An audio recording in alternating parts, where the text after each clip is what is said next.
আসসালামু আলাইকুম, welcome to my new shorts. নতুন বাসায় জিনিসপত্র তেমন কিছু কেনা হয় নাই।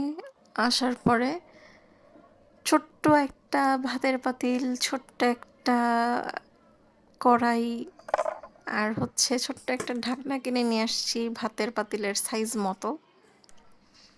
তো এগুলাই আর কি আপাতত আমার সংসারে, ছোট্টখাট্ট সংসার আর কি। একা একা মেসে থাকতেছি, লেডিস মেস, বুঝতেই পারতেছেন। যাই হোক, অনেক দিন পরে নিজের হাতে রান্না করে খাইতেছি, কারণ এই কয়েকদিন বাহিরে বাহিরে খাইতে হয়েছে, যেহেতু কোনো কিছু ছিল না। তো আমার খুব মুরগির রান খাইতে ইচ্ছা করতেছিল, কিন্তু মুরগির মাংসের যা দাম সাহসে কুলাইতেছিল না। এই জন্য পরে স্বপ্নে গেছি, রান কিনে আনছি, রান্না করছি, খাইছি, শেষ।